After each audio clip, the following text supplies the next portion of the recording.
Assalamualaikum warahmatullahi wabarakatuh. Selamat siang teman sebelumnya. Perkenalkan, nama saya Pipin Alfian Saratika dari kelompok 1 dan yang beranggotakan Muhammad Rizky dan Inun Nurfalifah. Saya di sini akan menjelaskan tentang pengumpulan ragnar kognitif hasil belajar. Yang sebelumnya teman-teman mungkin sudah mengenal pengumpulan ragnar kognitif hasil belajar. Lanjut saja ya. Nah, pengumpulan ragnar kognitif taksonomi merupakan cara pengajarian guru mengharapkan anak didiknya berhasil mempelajari sesuatu. Keberhasilan itu tentu harus dapat diukur. Taksonomi bermaksud mempermudah guru membuat klasifikasi apa saja yang harus dipelajari anak didik dalam waktu tertentu. Taksonomi mempermudah guru mendefinisikan learning objective. Tujuan belajar di sini dilengkapi dengan kata kerja dan kata benda. Kata kerja mendefinisikan ke dalam penguasaan kognisi yang diinginkan, sedangkan kata benda menunjukkan pengetahuan apa yang diharapkan. Jadi taksonomi Bloom itu menjelaskan pengategorian kognisi. Lanjut. Nah, pada dasarnya kognitif itu adalah ragnar yang berisi perilaku yang menekankan aspek intelektual seperti pengetahuan, pengertian, dan keterampilan berpikir. Tujuan pendidikan dibagi di dalam 3 domain, yaitu cognitive domain yang berisikan perilaku yang menekankan aspek intelektual seperti pengetahuan dan pengertian dan keterampilan berpikir. Kan ada 3, cognitive domain, active domain, dan psychomotor domain. Yang kedua tadi active domain yang berisikan perilaku yang menekankan aspek perasaan dan emosi seperti minat, sikap, apresiasi, dan cara penyelesaian diri. Yang ketiga, psychomotor domain yang berisikan perilaku yang menekankan aspek keterampilan motorik. Selanjutnya, tingkatan atau level dalam ranah kognitif. Nah, ragnar kognitif taksonomi Bloom dan revisi. Nah, taksonomi Bloom menurut John W. Sandrock yang secara istilah taksonomi ini diartikan sebagai sistem klasifikasi. Taksonomi ini merupakan klasifikasi yang didasarkan pada penelitian ilmiah atau ilmu pengetahuan dalam pengembangan diri. Contoh taksonomi ini dalam bidang ilmu botani yang didasarkan pada karakteristik tumbuhan tertentu. Nah, yang termasuk di dalamnya itu apa? Kemampuan menghafal, memahami, mengaplikasikan, dan menganalisis, mensintesis, dan kemampuan mengevaluasi dalam ranah kognitif yang terdapat 6 aspek, yaitu jenjang terendah sampai jenjang yang paling tinggi.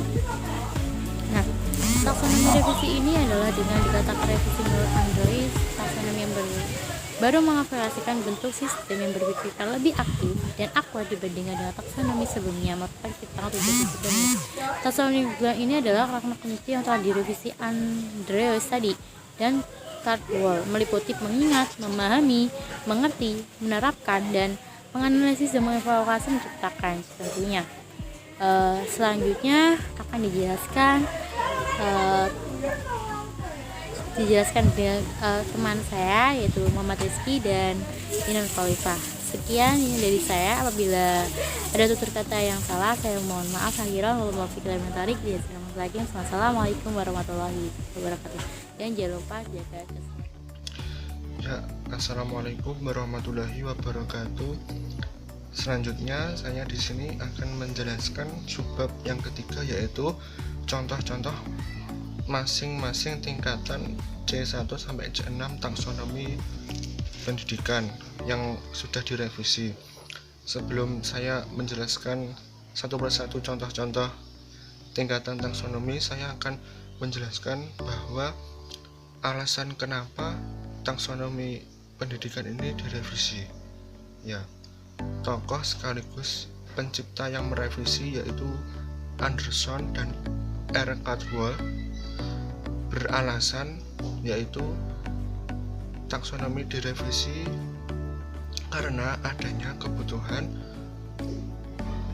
untuk memudahkan pengetahuan dan pemikiran dalam kerangka tujuan pendidikan.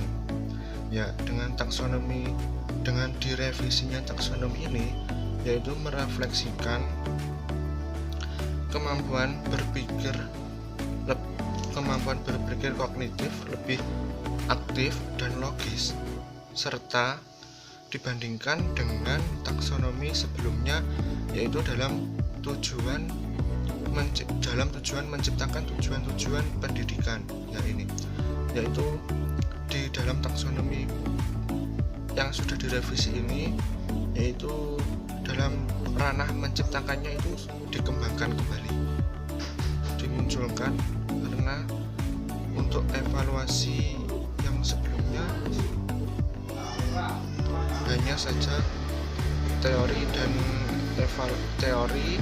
dan sekaligus materi-materi yang sudah didapatkan itu belum ada ranah untuk menciptakannya.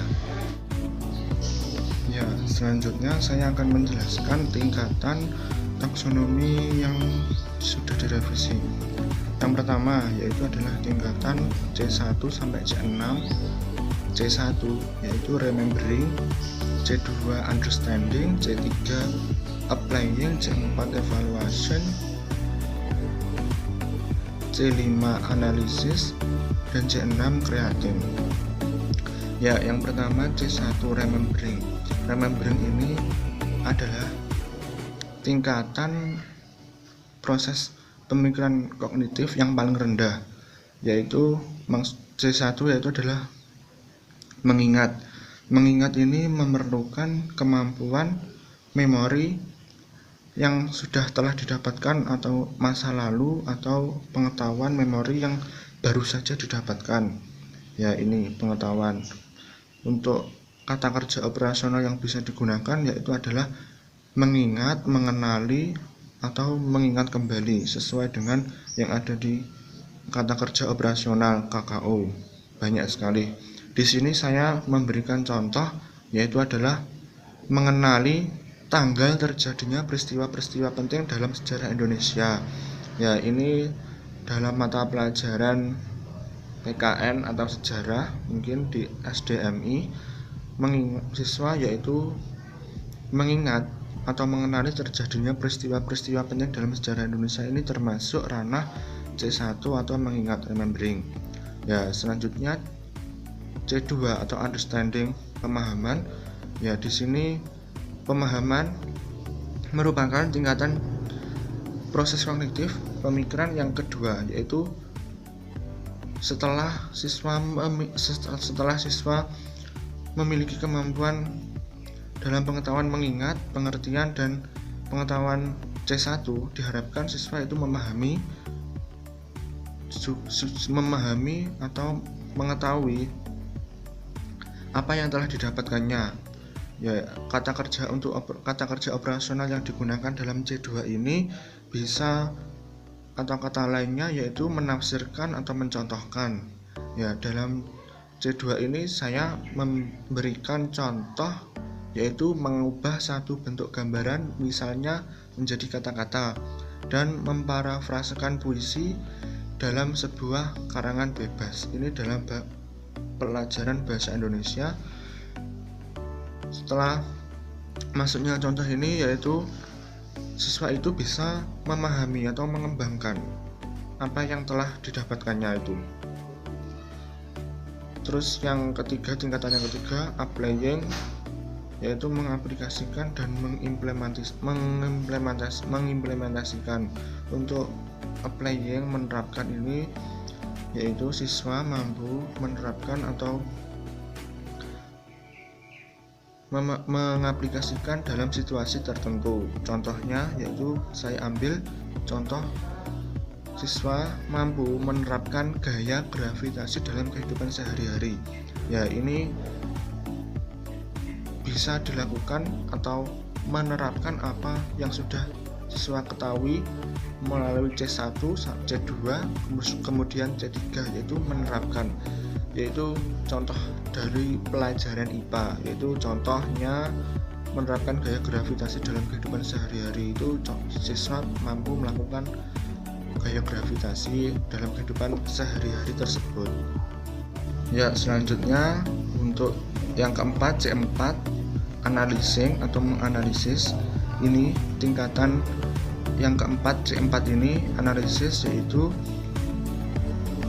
siswa atau peserta didik itu dapat menganalisis atau memisahkan konsep-konsep dan prinsip-prinsip, unsur-unsur apa yang telah didapatkannya. Di dalam kemampuan menganalisis ini, kata kerja operasional yang cocok atau yang bisa digunakan yaitu adalah membedakan, mengorganisasikan, mengelompokkan, dan sebagainya. Untuk contohnya saya memberikan contoh yaitu dalam pelajaran matematika. Contohnya membedakan bilangan prima dan bilangan yang bukan prima. Maksudnya ini siswa itu sudah bisa menganalisis atau membedakan, mengorganisasikan bahwa bilangan ini prima dan bilangan yang ini bukan prima, itu sudah bisa membedakan. Untuk pelajaran yang lain mungkin bisa dibuat, tapi saya mengambil contoh pelajaran matematika. Kemudian untuk tingkatan yang kelima C5 atau evaluation, yaitu evaluasi yaitu berkaitan dengan hal penilaian atau penilaian apa yang telah didapatkannya dari pengetahuan yang sudah siswa dapatkan mulai dari C1, C2, C3, dan C4. Ini sangat berkaitan. Pada jenjang evaluasi ini, siswa dituntut atau bisa untuk mereview materi kembali, mengkritik, ya itu bisa. Untuk contoh yang saya buat di sini yaitu adalah menentukan satu cara atau metode untuk menyelesaikan suatu masalah atau tugas. Ya, contoh saja bisa dalam mengerjakan pelajaran itu, contohnya matematika itu cara atau metode untuk menyelesaikan suatu soal itu tidak hanya satu cara. Siswa bisa menggunakan beberapa cara asalkan itu sudah memenuhi standar atau mampu bahwa siswa itu menunjukkan saya itu bisa membuat atau menyelesaikan soal dengan berbagai cara atau selain satu cara tersebut. Maksudnya bisa dipahami ya itu. Kemudian tingkatan yang keenam C6 atau creating, menciptakan. Untuk kata kerja operasionalnya sendiri, ini kata lainnya yaitu adalah menciptakan, merumuskan atau merencanakan, dan bisa dilihat di kata kerja operasional. Ya, untuk creating atau mencipta ini, siswa bisa diharapkan bahwa siswa mampu mencipta atau menuangkan apa yang telah ia dapatkan dari sebuah atau pelajaran yang telah diterima selama ini. Ya, contoh saja di pelajaran IPA, saya membuat contoh ini yaitu membuat hipotesis tentang terjadinya gempa bumi. Maksudnya yaitu adalah siswa itu mengetahui proses dari awal hingga akhir sehingga mampu memberikan jawaban atau dugaan bahwa proses terjadinya gempa itu beruntut, terus ada prosesnya, ada prosesnya dan siswa itu mampu menerangkan dan menjelaskan, mengetahui bahwa proses gempa bumi itu seperti apa, itu mampu bisa. Ya, mungkin dari C1 sampai C4 itu saja yang bisa saya jelaskan. Ya, selanjutnya poin D, kata kerja operasional atau KKO. Dari tingkatan taksonomi pendidikan tadi, mulai dari C1 sampai C6. Yang pertama, C1 mengingat atau remembering kata kerja operasionalnya itu seperti mengutip, menerbitkan, menjelaskan, membaca, menamai, dan seterusnya. Kemudian untuk C2 memahami, understanding, yaitu kata kerja operasionalnya yaitu memperkirakan, menceritakan, merinci, mengubah, memperluas, dan sebagainya. Untuk C3 mengaplikasikan atau applying, kata kerja operasionalnya itu adalah menegaskan, menentukan, menerangkan, memodifikasi, dan selanjutnya.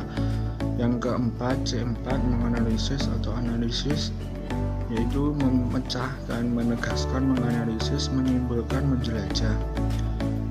Yang kelima, mengevaluasi. C5 membandingkan, menilai, mengarahkan, mengukur, merangkum, mendukung, memilih, dan selanjutnya. Yang keenam, tingkatan yang keenam yaitu C6 menciptakan atau creating, menyimpulkan, mengatur, merancang, membuat, mengkreasi, dan memperjelas, dan lain sebagainya. Ya, untuk kata kerja operasional sendiri ini bisa digunakan sesuai dengan tingkatan masing-masing, dan kata kerja operasional pun C1 sampai C4 pun itu berbeda-beda, jadi harus disesuaikan dengan tingkatan taksonomi tersebut. Ya, selanjutnya akan disampaikan. Bismillahirrahmanirrahim. Assalamualaikum warahmatullahi wabarakatuh. Saya Inun Nur Khalifah dari kelompok 1. Di sini saya akan melanjutkan pembahasan dari makalah hari ini, yaitu pada poin E, bagaimana cara pengukuran ranah kognitif, baik itu secara langsung maupun daring. Pengukuran itu sendiri sangat penting dilakukan dalam proses pembelajaran, karena keberhasilan pada program pembelajaran itu dapat diketahui melalui proses pengukuran tersebut. Lalu dalam pengukuran ranah kognitif itu berhubungan dengan kemampuan berpikir, termasuk di dalamnya adalah kemampuan menghafal, memahami, mengaplikasi, menganalisis, mensintesis, dan kemampuan mengevaluasi. Untuk cara pengukuran dalam ranah kognitif sendiri itu dapat diukur melalui dua cara, yaitu tes subjektif dan objektif. Tes subjektif itu biasanya berupa esai atau uraian, namun dalam pelaksanaannya tes subjektif ini tidak dapat mencakup seluruh materi yang akan diujikan. Namun di dalam tes objektif itu jumlah soal yang diajukan itu akan lebih banyak daripada di dalam soal esai atau uraian tadi. Nah, untuk contoh dari tes objektif itu adalah tes benar salah, pilihan ganda, menjodohkan, dan tes isian. Bisa dilihat di PPT, di situ ada cara pengukuran penilaian secara langsung, diantaranya adalah bisa menggunakan tes tulis, pilihan ganda, uraian, tanya jawab, kuis, dan lain sebagainya. Lalu selanjutnya adalah pengukuran penilaian secara daring. Nah, untuk pengukuran ranah kognitif melalui daring itu dapat dilakukan karena mengingat keadaan saat ini yang belum memungkinkan dalam melaksanakan pembelajaran tatap muka. Jadi kegiatan yang dilakukan guru yaitu dengan koordinasi dengan orang tua siswa dengan cara mendapatkan data yang diperlukan dari orang tua siswa. Untuk caranya sendiri yaitu orang tua siswa mendokumentasikan hasil penilaian, lalu guru meminta orang tua siswa untuk mengirimkan foto-foto hasil karya, hasil belajar, ataupun video proses kegiatan ataupun video ketika proses kegiatan anak di rumah. Nah, untuk pengirimannya sendiri dapat dilakukan melalui online, baik itu via WhatsApp, via email, Google Classroom, maupun media yang lainnya. Kemudian setelah itu guru melakukan pengukuran pada hasil karya atau video proses kegiatan anak tersebut. Jadi harapannya walaupun dengan belajar di rumah masing-masing, guru masih tetap melakukan penilaian secara bijaksana dan sesuai dengan prosedur. Sekian dari saya untuk bagaimana cara pengukuran ranah kognitif secara langsung maupun daring. Wassalamualaikum warahmatullahi wabarakatuh.